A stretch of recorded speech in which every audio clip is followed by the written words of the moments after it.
ઓમ શ્રી પરમાત્મને નમઃ. આજના શ્લોકમાં ભગવાન જણાવે છે કે વાણીનું તપ કોને કહેવાય. ભગવાન કહે છે કે જે ઉદ્વેગ ન જન્માવનારું પ્રિય અને હિતકારક તેમજ યથાર્થ વચન કહે છે, તથા જે વેદ શાસ્ત્રોના વાંચનનો અને પરમેશ્વરના નામ જપનો અભ્યાસ કરે છે, એ જ વાણીનું તપ કહેવાય છે. શ્લોકના માધ્યમથી જોઈએ કે ભગવાન શું કહે છે.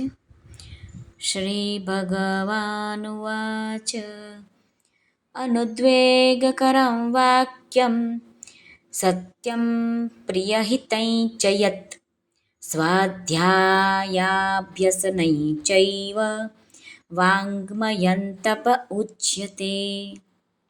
રામસુખદાસજી મહારાજ કહે છે, જે વાક્ય હમણાં અને ભવિષ્યમાં ક્યારે પણ કોકને ઉદ્વેગ પમાડનારું હોય, મનમાં વિક્ષેપ લાવનારું હોય, તો એ વાક્ય અનુદ્વેગકર વાક્ય કહેવામાં આવે છે. સત્યમ પ્રિય હિતૈ ચ યત, જેવું સાંભળ્યું, વાંચ્યું, જોયું અને નિશ્ચય કરવામાં આવ્યો હોય તેને તેવું ને તેવું પોતાના સ્વાર્થ અને અભિમાનનો ત્યાગ કરીને બીજાઓને સમજાવવા માટે કહી દેવું, એ જ સત્ય કહેવાય છે.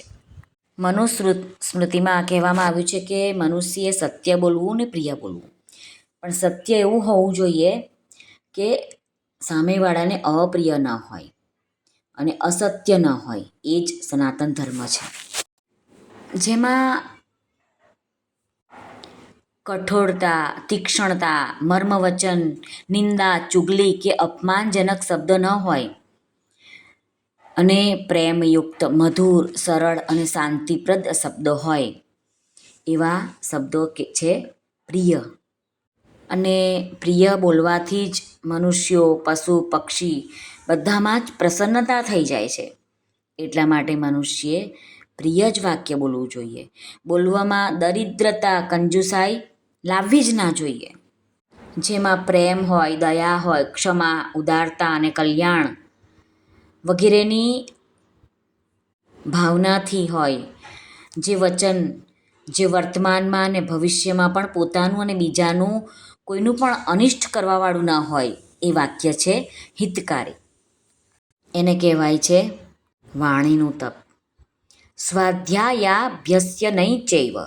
અહીં સ્વાધ્યાય કોને કહ્યો છે? તો ભગવાન કહે છે કે જેનાથી બીજાનું કલ્યાણ થતું હોય, બીજાની ઉન્નતિ થતી હોય, એવા સહાયક ગ્રંથો છે આપણા ગીતા, રામાયણ, ભાગવત, મહાભારત.